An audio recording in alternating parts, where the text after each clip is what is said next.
العلي العظيم رب اشرح لي صدري ويسر لي أمري واحلل عقدة من لساني يفقهوا قولي رب اشرح لي صدري ويسر لي أمري واحلل عقدة من لساني يفقهوا قولي رب اشرح لي صدري ويسر لي أمري واحلل عقدة من لساني يفقهوا قولي بجاه سيدنا محمد صلى الله عليه وسلم إلى حضرة النبي المصطفى رسول الله صلى الله عليه وسلم وإلى حضرة أصحاب الكرام وإلى حضرة أئمة المجتهدين ولا حضرة جميع أولياء الله تعالى من مشارق الأرض إلى مغاربها ولا حضرة غد هذا الزمان وأوانه وسائر أولياء الله تعالى رضي الله تعالى عنهم وإلى حضرة آبائنا وأمهاتنا وأجدادنا وجداتنا وأعمامنا وعماتنا وأخوالنا وخالاتنا وإخواننا وأخواتنا وقراباتنا وجيراننا ومن أحب وسن إلينا ولد بالحقوق علينا ونخص خاصة لحضرة السيد أحمد المرزوقي المالكي ولا حضرة الشيخ أبي عبد المعطي محمد بن عمر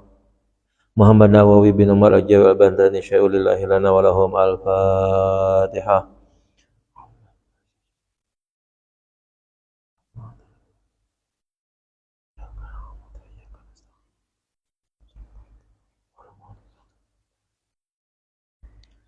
Kita lanjut halaman 191.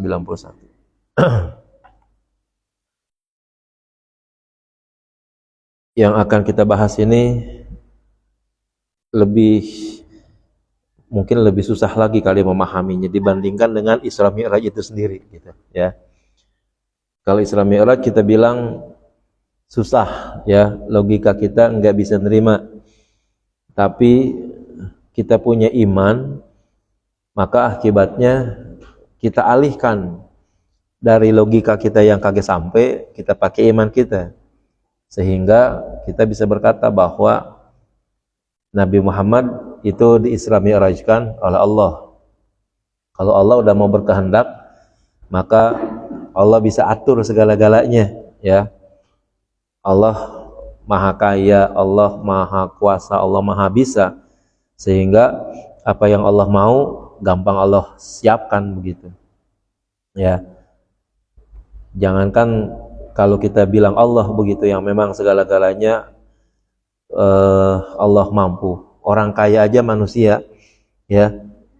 Orang kaya nih manusia, kalau dia udah pengen sesuatu ya kayaknya nggak perlu waktu gitu. Kapan aja dia mau, di mana aja dia mau, bisa gitu ya. Lebih-lebih tentunya Allah begitu. Nah itu atas Isra Mi'raj kita mungkin gampang kali menyerahkannya. Itu mah urusan Allah dah, gue kagak mau mikir, kira-kira begitu ya kan. Tapi nanti ini ya kaitannya dengan dialog bumi dengan langit gitu ya, kan lebih parah lagi. Bagaimana dialog bumi dan langit itu terjadi ya. Terus ini rekamannya kira-kira dari mana ini orang dapat gitu ya. Pengarang kita nih misalnya gitu, itu dapatnya dari mana? Kalau berdasarkan sanad ke guru kan nanti mesti ada data terakhirnya tuh dia. Ya, data terakhirnya. Ada orang yang bisa merekam dialog bumi dan langit gitu, ya. Ini orangnya siapa nih kalau begitu? Sementara kalau di sini enggak disebutin sih ya, apakah itu dari nabi atau dari siapa? Hanya ada nama kitabnya, ya. Nah, ini jauh lebih parah lagi nih kalau begini, ya. Jadi apakah ini masuk keimanan atau bukan nih kalau begitu? Ya masalahnya adalah bukan yang Allah dan Rasulullah jelaskan begitu ya. Kita lihat coba bismillahirrahmanirrahim. Hikmatun, satu hikmah. Qala Utsman bin Hasan Al-Khawbari, berkata ya Syekh Utsman bin Hasan Al-Khawbari fi Durratil Wa'izin, di dalam kitab Durratul Wa'izin. Wa amma sababul mi'raji, adapun sebab-sebab terjadinya mi'raj, wa huwa annal arda iftakharat ala samai, yaitu maksudnya sebabnya annal arda, bahwa bumi iftakharat ya membanggakan diri ala samai kepada langit ya, kepada langit. Kita sekarang anggap dulu dan ini misalnya benar gitu ya. Itu ngerekamnya tuh cara-caranya gimana tuh? Omongan langit sama bumi ini. Kalau ini benar gitu misalnya, ya gitu. Kata Hasan, siapa tadi? Hasan Utsman bin Hasan Al-Khabari gitu. Dia dari mana nih? Ini nggak ada datanya masalahnya, ya. Nah, berikut adalah dialog langit dan buminya nih. Wa qalatil ardu, maka bumi berkata, ana khairum minki, ya, saya lebih baik dari kamu. Langit maksudnya, ya. Kenapa alasannya saya lebih baik, kata bumi? Li'annallaha ta'ala zayyanani bil biladi wal bihari wal anhari wal asjari wal jibali wa ghairiha. Karena sesungguhnya Allah telah menghiasi saya bil biladi dengan negeri-negeri, ya, kota-kota dan seterusnya itu. Wal bihari laut, wal anhari sungai, wal asjari pohon, wal jibali dan gunung, wa ghairiha dan lain sebagainya. Dijawab oleh langit. Faqalatis sama'u, maka langit menjawab berkata atas komen dari bumi tadi itu, ana khairum minki, saya juga lebih baik daripada kamu. Kenapa? Li'anna syamsa wal qamara wal kawakiba, karena sesungguhnya, ya, matahari, bulan, ya, planet-planet, wal aflak, ya, dan cakrawala, wal buruj, ya, bintang-bintang, wal arsh, wal kursi dan kursi, wal jannati, ya, wal jannati, wal kursiya, ya, wal kursiya, wal jannata, kursi dan surga, fiya, ada pada diri saya. Ya, ini satu-satu nih, belum ada yang kalah nih, ya. Masing-masing punya kehebatan tersendiri dengan benda yang masing-masing ada pada bumi dan pada langit, yang satu tidak punya yang lain, gitu ya. Artinya bumi nggak bakalan punya bintang, ya, tapi langit kagak punya laut, ya kan? Gitu. Wa qalatil ardu, bumi menjawab lagi, fiya baitun yazuruhu wa yatufu bihil anbiya wal mursalun. Pada diriku terdapat satu rumah yang dikunjungi dan dikitari oleh para nabi, para rasul, wal aulia dan para wali, wal mu'minuna ammah dan orang-orang mukmin secara menyeluruh atau semua orang mukmin. Langit juga nggak mau kalah lagi, ya, jawab lagi, wa qalatis sama, lalu langit menjawab, ini jangan fi nih, ya, jangan fi tapi via gitu, via gitu tulisannya. Tolong di yang punya pulpen diperbaiki.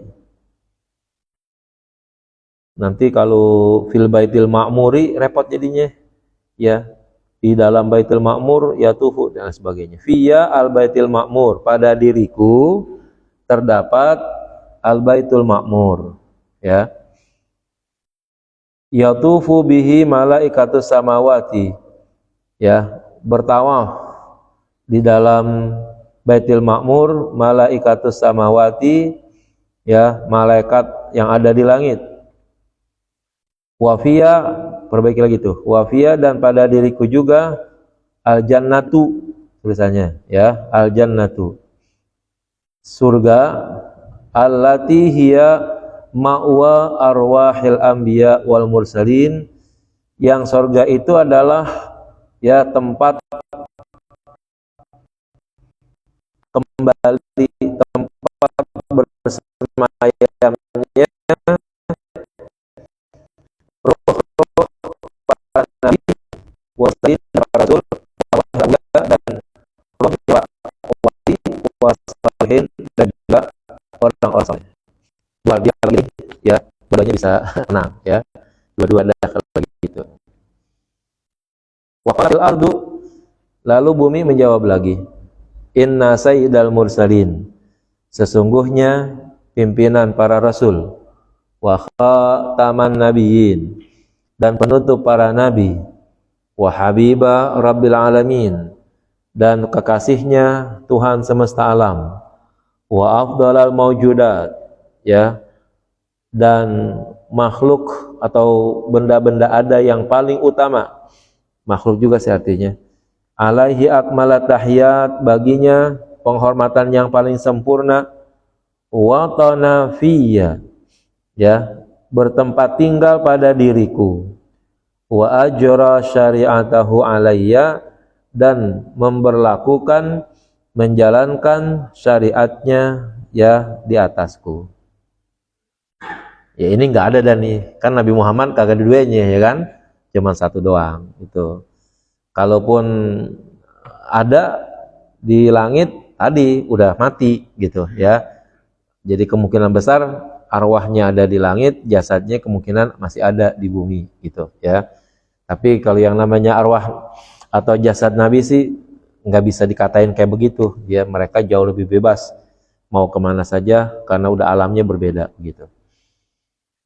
Falamma sami'atis sama'u, tatkala langit mendengar hadza, ya, omongan ini yang terakhir tuh, ajazat, lemahlah, ya, wasakatat, dan diam, anil jawabi, daripada jawaban, ya, watawajjahat ilallah, dan langit menghadap kepada Allah Ta'ala, faqalat, lalu dia memohon, ilahi, wahai Tuhanku, anta tujibul mudtarra, engkaulah orang-orang yang, ya, menerima doa-doa orang yang sudah terdesak, idza da'aka, apabila ia berdoa kepadamu, wa ana ajaztu, dan aku tidak mampu, an jawabil ardi, untuk menjawab pernyataan bumi, fa as'aluka, maka aku mohon kepadamu,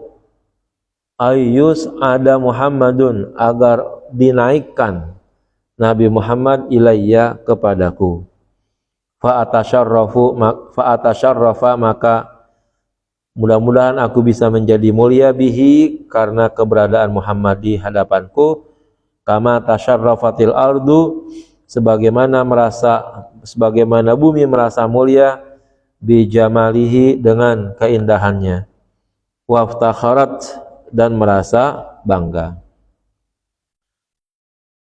Sampai situ, ya, dialog langit dan bumi yang diakhiri dengan permohonan langit, ya, untuk, ya, agar Allah mengangkat Nabi Muhammad ke langit, ke langit, ya. Nah, akhirnya singkatnya nanti sebelum kita baca, peristiwa inilah yang kemudian akhirnya menjadi diangkatnya Nabi Muhammad menuju ke langit, yang kemudian akhirnya menjadi Isra dan Mi'raj. Nah, itu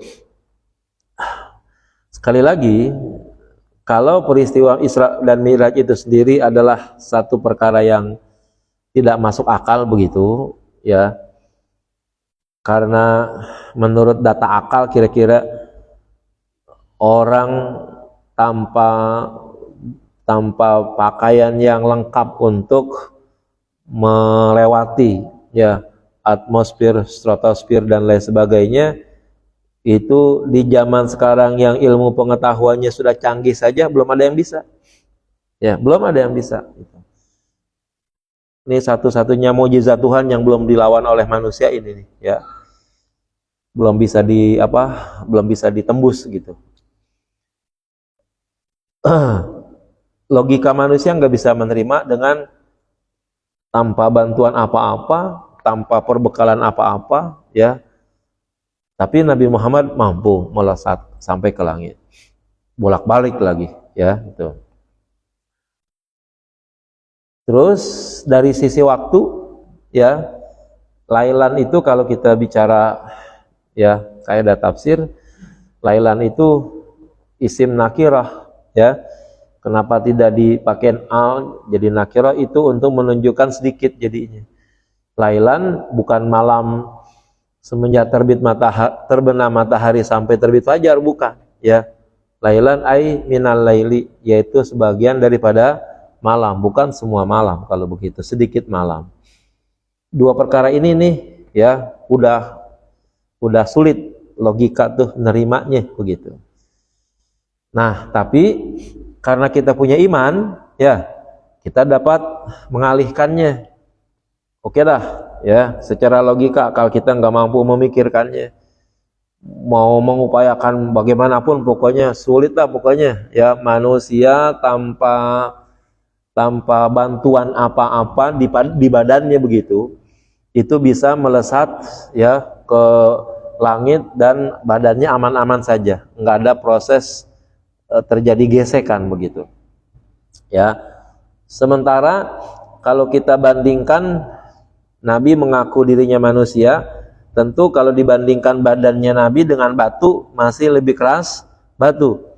Batu meteor itu yang pecahan-pecahan benda langit kalau jatuh ya, dan karena ada ya daya tarik satu dengan yang lain, termasuk daya tarik bumi, gaya gravitasi itu menyebabkan ya pasti mengarah ya ke bawah. Yang salah satunya kemungkinan besar juga mengarah ke bumi. Tapi ya benda yang begitu keras ketika masuk wilayah-wilayah menuju ke bumi di mana udah ada gesekan-gesekan dan sebagainya, batu kebakar. Ya, mengalami panas yang tinggi, hangus. Ini bukti bahwa benda sekeras apapun kalau udah ngelewatin atmosfer langit dan seterusnya begitu ke atas atau balik ke bawah, pasti nggak bakalan lepas ya, nggak bakalan selamat, kebakar pokoknya. Makanya batu meteor kan jarang yang jatuh ke bumi ya, karena ya entah melesetnya mungkin bukan ke arah bumi atau mungkin ke arah bumi tapi udah tergesek-gesek oleh udara dan lain sebagainya ya. Semakin kencang gesekan antara benda dan udara kan itu bisa memicu panas kan begitu. Sekarang kira-kira kecepatan Nabi itu berapa itu? Ya. Kecepatan Nabi dari bumi melesat ke langit itu berapa ratus kilo atau berapa ribu kilometer per detik. Kalau cahaya kan katanya 300.000 kilometer per detik. Ini bumi Nabi Muhammad tuh kira-kira berapa ribu kilometer per detik sehingga jarak bumi dan langit bisa ditempuh sekian jam dah kalau kita bilang. Karena lumayan juga ada waktunya, jamnya begitu. Itu bolak-balik yang sangat jauh ya. Kemudian juga ada peristiwa dari langit 1, 2, 3 sampai 7 sampai ya melewati di mana Allah ya sampai ada di situ gitu. Itu jarak yang bukan dekat, itu jauh. Logika ini di sini udah nggak ketemu nih ya. Tapi sekali lagi kita bisa mengalihkannya. Kalau Allah udah punya mau, gampang ya. Allah bisa, Allah maha kaya, Allah punya kendaraannya, Allah punya persiapannya, segala macam. Cuman kitanya mungkin yang kagak tahu. Itu jalan kita karena kita punya iman. Ya. Tapi sekarang permasalahannya nih dialog bumi. Ya, bumi sama langit bercocok-cocokan bahasa kita begitu ya. Gue punya ini, gue punya itu ya kan. Langit bilang lagi, gue juga punya ini, gue punya itu. Tuh ngomongnya kapan itu? Ya, apa pada waktu malam Rejab tuh tanggal 27 pada waktu itu dia ribut berdua ya kan? Sehingga pada malam hari itu akhirnya Nabi diangkat begitu. Kan kagak mungkin. Kalau iya misalnya ini terjadi keributan, ya bahasa kita ribut gitu ya, nah, karena kan dia main bangga-banggaan begitu. Itu yang denger siapa itu? Ya, bagi saya nih kalau gitu, saya lebih percaya Nabi Isra Mi'raj daripada ada cerita ini gitu, kalau dilihat gitu ya. Ini kan bukan cerita dari Nabi masalahnya ya. Kalau cerita dari Nabi itu mukjizat. Tapi kalau cerita dari orang begitu, nah kita perlu bertanya banget tuh kapan kejadiannya, di mana dia ngerekamnya, ya. Bahasa bumi sama bahasa langit sama kira-kira kalau begitu. Ya. Masa orang benda yang berbeda bahasanya sama kan gitu ya. Nah, kapan kejadiannya, ngomongnya di mana segala macam tuh banyak banget pertanyaan kita nih. Jadi saya kira nih kalau kita sepakat dah Isra Mi'raj kejadiannya udah kita imanin aja udah gampang dah itu sih. Tapi omongan bumi, omongan langit ini belum kita katakan saya beriman dengan bumi dan dengan langit. Ada gak cabang iman kayak begitu? Enggak ada, iya kan? Cabang iman yang harus mempercayai langit dan bumi berbicara, dan lain sebagainya dengan gerakan-gerakan langit dan bumi, kagak ada, itu bukan cabang iman. Salah satu ciri daripada objek iman itu kan harus benda yang gaib, diantaranya sulit dilogikakan, sehingga jalan satu-satunya nanti kembali kepada hati, kepada iman, ya. Nah, bumi dengan omongannya pastilah bukan benda gaib, buminya ada, ya, bisa dilihat, apalagi sekarang udah nyata benar ada alat-alat yang mampu untuk meneropong bumi. Kalau bumi itu dari apa namanya, di mana kita berada kita nggak bisa melihat keseluruhannya, tapi paling tidak kita berada di atas bumi. Itu dalil ayatnya banyak kalau kita berada di atas bumi, ya kan gitu. Terus langit bukan perkara yang gaib karena mata kita bisa ngelihat langit. Orang mengatakan tuh yang biru langit, gitu aja, ya, seperti itu. Berarti kalau gitu, kalau seandainya dikatakan bahwa bumi adalah objek iman, nggak bisa. Kita ada di bumi. Kalau langit objek iman, langit saya bisa lihat, ya, gitu. Kalau Allah objek iman, ya, Allah gaib, ya. Malaikat objek iman, ya, dia juga gaib. Rasul objek iman juga bagi kita, ya. Baik jasadnya maupun risalahnya itu objek iman kita itu. Kalau sahabat-sahabat di mana Rasulullah hidup, yang jadi objek imannya adalah risalahnya itu yang dibawa oleh Nabi. Mungkin orangnya nggak perlu jadi iman karena dia berada bersama-sama, ya, tetapi tetap itu menjadi nilai tersendiri bagi mereka. Bagi kita, Nabi Muhammad udah nggak ada, ya, risalahnya yang masih ada kalau begitu, ya. Nah, itu masih tetaplah kita masih bisa meyakini. Tetapi permasalahannya ketika dialog langit dan bumi ini terjadi, itu kita mau posisikannya di mana kalau begitu, ya. Boleh-boleh juga kali ini nanti ditelusuri di kitab Durratul Wa'izin.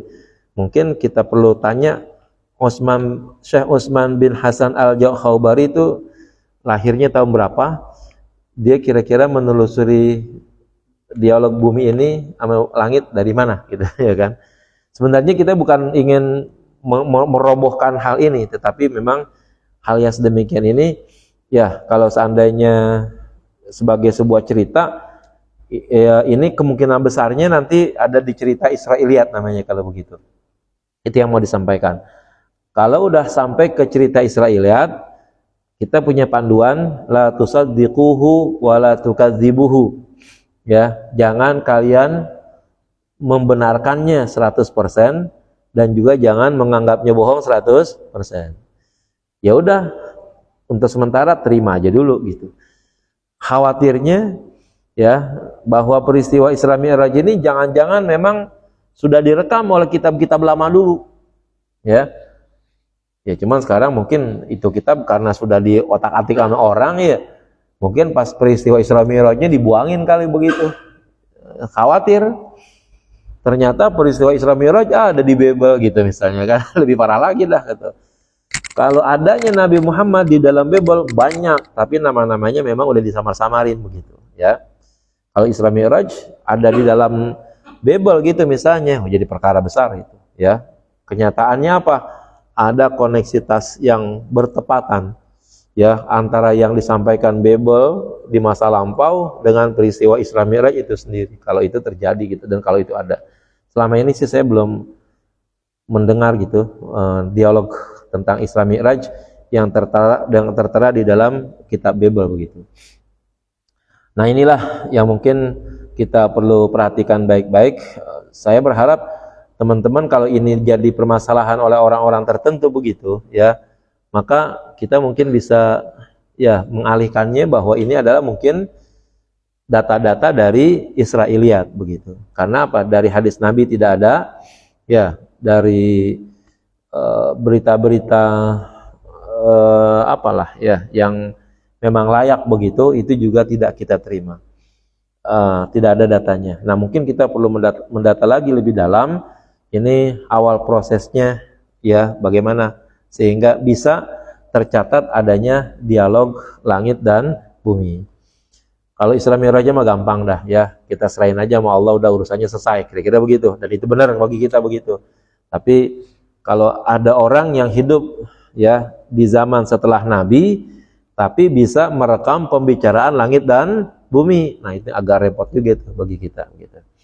Ya, kita sih nggak menganggap salah, ya tapi itu aja tadi bahan pemikiran kita. Kalau ini menjadi bahan perdebatan, kita kudu cari jalannya gitu kira-kira ya. Untuk sementara ini kita anggap sebagai berita Israiliyat yang sikap kita tidak boleh menganggapnya bohong, tapi juga menganggapnya 100% benar juga nggak boleh juga. Khawatir apa? Ya, kitab Taurat dan Injil yang asli kan udah nggak ada. Ya, yang ada itu udah banyak mengalami perubahan-perubahan. Andaikan saja dah ya ada tuh data Taurat dan Injil atau Bible ya, atau lebih jauh lagi Zabur ya, mungkin ketika di dalam kitab-kitab tersebut mencirikan tentang nabi akhir zaman yang mungkin diceritakan tentang Isra Mi'raj begitu. Nah, itu sangat luar biasa sekali dan bisa jadi benar kalau begitu ya. Tapi saya belum pernah dengar nih Bible menceritakan tentang Isra dan Mi'raj. Boleh-boleh juga kali ntar ya. Ntar malam nih browsing gitu di Google ya, cari peristiwa Isra Mi'raj dalam Bible gitu ya. Coba dah nanti ya kalau ada kirim datanya begitu. Saya belum sempat soalnya nih ya. Nah, lanjutnya bagaimana nih? Fa ajaba da'wataha, lalu Allah menjawab ya permohonan langit. Wa auhallahu ta'ala ila Jibril, lalu Allah memberikan wahyu kepada Jibril. Wa qala idhab ila jannah, maka Allah berfirman, pergilah engkau hai Jibril ke surga, wa khudh al-buraqa, dan ambillah burak, wadhab ila Muhammad, dan berangkatlah ya kepada Muhammad. Fadhahaba Jibrilu, lalu Jibril berangkat. Waro'a arba'ina alfa buraqin, dan dia Jibril melihat 40.000 burak. Yarta'una ya, yang sedang ya angon lah kalau kita bilang. Fi riyadil jannati, di dalam taman surga. Wa ala jabhatihim, dan pada dahi-dahi mereka ismu Muhammadin, terdapat nama Muhammad. Ya, kira-kira, tapi jangan dibener-benerin gitu. Andaikan buruk itu kayak kijang di Istana Bogor tuh gitu kan ya. Kan lagi pada main tuh kijangnya gitu.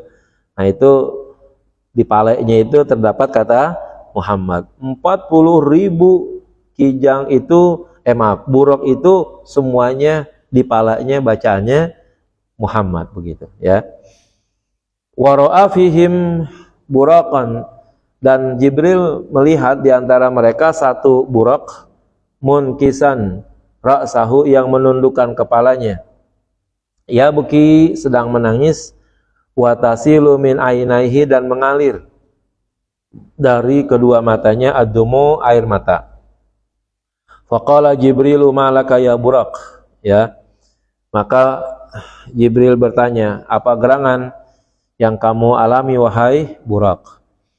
Qala ya Jibrilu, buraq menjawab, wahai Jibril, inni sami'tu mundu arba'ina alfasanatin.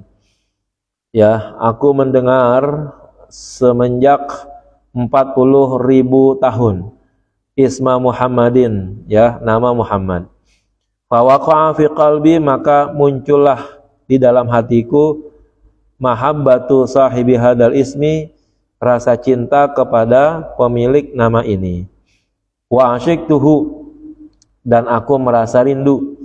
Wa ba'da dalika, dan setelah itu lam ahtaj ila ta'amin, saya enggak butuh lagi makan, wala syarabin, dan juga enggak butuh minum, wahtaraqtu binaril ishqi, dan diriku terbakar oleh api kerinduan.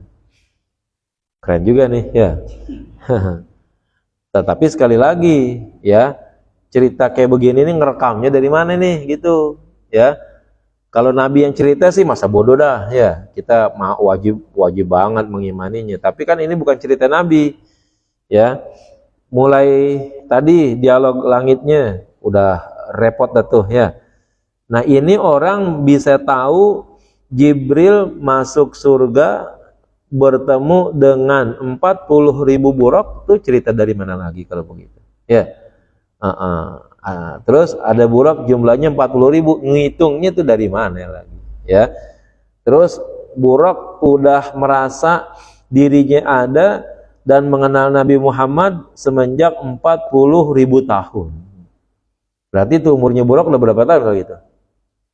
Ya paling sedikit segitu, 40.000 tahun ya. Buraq umurnya sudah 40.000 tahun. Itu setua apa kalau begitu ya? Apa karena di surga jadi nggak tua-tua gitu? Oke, kalau iman kita pakai dah ya. Tapi ini yang merekam kondisi kayak begini nih, coba dah. Anda mungkin punya ilusi sendiri kalau gitu untuk menggambarkannya. Kira-kira ya Jibril masuk ke dalam sebuah taman luas gitu, di sana ada ribuan buraq. Gambarin aja sendiri. Itu tuh saya kira Anda bisa membayangkannya begitu. Nah, cuman itu kasus kayak begitu, yang awal-awal merekamnya, mencatatnya siapa, itu masalahnya. Sampai hari ini akhirnya ditulis oleh pengarang kitab kita begitu. Ya nanti boleh juga sih kita telusuri kitab Duratul Wa'izin ini bisa gitu. Tapi kalau kitab ini misalnya baru terbitan-terbitan sekarang begitu kan berarti ya agak ribet juga untuk memahaminya. Ya. Nah, yang pertama kita menganggap ini sebagai cerita Israiliyat gitu ya. Mungkin masih ada pertanggungjawabannya di hadapan agama. Tapi kalau ini tidak masuk dalam kategori cerita Israiliyat, sangat dikhawatirkan ini sebagai cerita palsu gitu, khawatirnya begitu. Ya walaupun cerita palsu karena memang ini bukan kitab hadis, ini kitab akidah ya, bukan kitab hadis. Jadi tidak perlu ya mendapatkan data hadis yang valid juga nggak jadi masalah karena ini memang bukan kitab hadis. Kalau kita berbicara tentang hadis, maka mau tidak mau kita harus mendapatkan hadis yang sahih begitu ya, harus tuh begitu. Tapi kalau kitab-kitab tentang nasihat, ini kan diambilnya dari kitab nasihat nih ya, Duratul Wa'izin tuh mutiara-mutiara ahli penasehat begitu, ahli mau'izah, ya hadis nggak perlu sahih. Menasehati orang emang kudu hadis sahih? Enggak, ya. Pakai cerita bikin-bikinan juga buat nasehatin orang biar orang benar, nggak jadi masalah. Kayak begini lah jadinya ya kan. Kan menasehati orang begitu. Ada orang misalnya ya kayak anak kecil kita gitu, misalnya anak-anak kita tuh misalnya ya. Bagaimana anak kita supaya kagak nangis, ya kan? Ya ceritain apa kayak dah, ya yang didengerin biar tuh cerita di luar akal manusia yang mana pintarnya begitu, biarin, yang penting dia diem, itu kan begitu. Lalu kalau orang bertanya, mungkin cerita kita rekam terus kita tulis begitu. Pada waktu anak saya menangis, saya cerita begini-gini. Orang nanya, lu cerita dasarnya mana itu? Ya kagak pakai dasar, namanya orang cerita, ya kan? Buat diemin anak, ya masa bodoh amat. Yang penting kan anak diam, kan begitu ya kan? Itu perkaranya. Ini juga begitu. Ya, kalau orang ini bertujuan untuk menasehati orang supaya orang menjadi baik dan kemungkinan bisa mempercayai kasus Isra dan Mi'raj, nggak jadi masalah. Ya, nggak butuh hadis yang kayak begitu. Ya, nggak perlu dalil. Ya, sehingga yang penting apa? Ketika orang bertanya dan meyakinilah paling, oh begitu ya awal ceritanya. Oh iya udah kalau gitu Isra Mi'raj benar. Nah, itu nanti akhirnya ke sono pengennya begitu. Ya. Kalau mau dicari-cari ya dalil dari Nabi, ya sekali lagi ini bukan hadis ya, sehingga nggak penting ya membicarakan hadis itu tingkatnya setingkat apa begitu, mau sahih kah ya, yang penting sih sebenarnya jangan maudhu saja ya kalau itu adalah kitab hadis. Maka kalau ada orang misalnya menilai buruk lah, bahkan sampai mencaci maki gitu, bahwa misalnya kitab Ihya Ulumuddin itu adalah hadisnya palsu-palsu begitu. Ya lu salah sendiri. Kenapa mau nyari hadis sahih adanya di kitab Ihya Ulumuddin? Emang Ihya Ulumuddin kitab hadis? Ya kan? Bukan. Kitab Ihya Ulumuddin bukan kitab hadis. Ya, mau pakai hadis dhaif boleh, ya. Emang kenapa kalau kita Ihya Ulumuddin pakai hadis dhaif? Emang kagak boleh? Terserah Imam Ghazali yang bikin, ya kan? Dia mau pakai hadis apa, pakai begitu. Itu tidak masalah. Anda juga boleh bikin cerita pakai hadis dhaif, ya.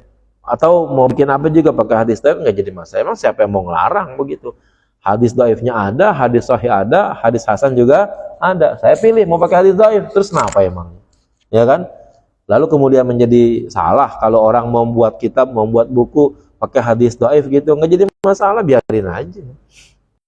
Nah, maka kita perlu untuk ya paling tidak meluruskanlah. Kalau kita cerita tentang hadis di dalam proses mempelajari hadis, ya, maka kita memang perlu mencari dan meneliti mana hadis sahih, mana hadis hasan, mana hadis dhaif. Ya, itu kan memang status hadis begitu. Lalu kalau hadis-hadis ya dijadikan sebagai sumber yang terkait mungkin dengan hukum, ya, termasuk hal-hal yang berkait dengan akidah gitu, akidah, ibadah, syariah, memang kudu ada hadis sahihnya, paling tidak hadis hasan. Lah, kalau seandainya bukan hal itu kan nggak harus, ya. Itu kitab Ihya Ulumuddin kitab yang bagus sekali, tapi kan itu bukan hadis murni. Jadi kagak butuh untuk ditetapkan hadisnya selalu hadis sahih, nggak perlu begitu. Hadis dhaif pun kalau memang itu bisa menjadi dalil, nggak jadi masalah, ya. Hadis dhaif itu kan bukan gara-gara nabinya yang salah. Yang salah siapa? Perawinya, ya kan? Perawinya yang salah, bahasanya gitulah, ya. Perawinya itu ada cacat, bahasanya ada aib, baik adalahnya, baik dhabitnya, ya, baik sanadnya yang mungkin terputus antara 1, 2 dan sebagainya. Itu kan yang menyebabkan hadis itu dhaif. Kalau seandainya hadis dhaif tapi sampai kepada Rasulullah, mau diapain kalau begitu? Ya, tetap aja hadis Rasulullah. Selagi belum tingkat hadis tersebut dianggap sebagai hadis yang maudhu gitu, yang palsu, ya masih hadis kalau begitu, ya. Nah, apalagi sih kalau si perawi masih saja memiliki sanad gitu, ya. Anpulan. Walaupun antara satu sanad jauh gitu, ya, sangat memungkinkan dia mungkin kagak belajar bertemu langsung kali, tapi bisa jadi belajar dengan muridnya atau membaca kitabnya begitu, ya kan. Nah, itu kan sangat memungkinkan. Maka yang terjadi putusnya bukan dari nabinya, tapi dari jalur sanadnya, ya. Itu yang menyebabkan akhirnya hadis dinyatakan sebagai hadis dhaif gitu. Nah, kalau seandainya betul hadis dhaif itu sampai, nah kita nggak boleh menyatakan hadis dhaif sebagai sebuah hal yang dianggap bohong kali begitu, ya. Kenapa? Kalau ada hadis dhaif tapi benar dari Nabi, kita membohongkannya begitu, itu kan nanti masuk dalam kategori man kadzdzaba alayya muta'ammidan falyatabawa maq'adahu minan nar, ya. Jadi sikap kita kepada hadis, ya memang ulama membaginya begitu. Ada hadis sahih, ada hadis hasan, ada hadis dhaif. Terima kalau begitu. Kalau masih dikatakan hadis, kan teorinya, definisinya segala sesuatu yang dikerjakan, yang dikatakan oleh Nabi, kan itu hadis namanya. Ya, tinggal tingkatnya tadi tuh, yang tingkat validitasnya tinggi menjadi sahih, yang di bawah itu menjadi hasan, yang tidak sahih dan tidak hasan maka jadinya dhaif. Ya, kalau itu masih dianggap sebagai hadis, maka kan harus tetap dihubungkan kepada Rasulullah juga begitu. Nah, cuman gara-gara sanadnya itu yang jadi masalah gitu, ya. Faqala Jibrilu, lalu Jibril berkata, ana usiluka, aku akan menyampaikan kamu, ana usiluki, aku akan menyampaikan kamu bima'syuqiqi, dengan orang yang kamu rindui. Tsumma asrajahu, kemudian Nabi memasang pelananya, ya, wa aljamahu, dan memasang kendalinya, wa jaa bihi ilan Nabi sallallahu alaihi wasallam, dan Jibril datang, ya, bersama Buraq kepada Nabi sallallahu alaihi wasallam, ila akhir qissatil madhkurah, sampai akhirnya kisah itu selesai pada bagian akhirnya ayat. Kalau udah sampai Nabi kepada Buraq, kepada Nabi itu, ya, Nabi dan Buraq sampai kepada Jibril dan Burak sampai kepada Nabi. Ya berarti cerita selanjutnya cerita Isra Mi'raj kalau begitu, gitu, ya. Nah, ya, ini yang bisa kita pahami baik-baik, ya. Jangan sampai nanti akibatnya ya gara-gara cerita ini kita jadi salah, gitu, ya. Saya menduga baik, ya, berhusnuzan, mengarang, menyajikan ini nih, karena ini bukan kitab hadis dan lain sebagainya, ingin diarahkan, ya, bahwa dengan cerita ini Isra Mi'raj itu mungkin terjadi, gitu, ya. Mungkin cerita-ceritanya dipakai baik cerita Israiliyat atau cerita apa saja, yang penting nanti bisa membawa orang lain tuh bisa memahami kasus dan peristiwa Isra Mi'raj tersebut. Wallahu a'lam bishawab. Al-Fatihah.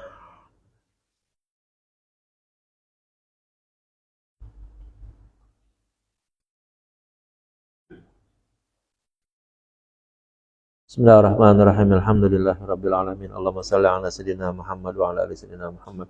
Allahumma arzuqna fahman nabiyyin hifdzal mursalin sanatil hamal malaikatul muqarrabin.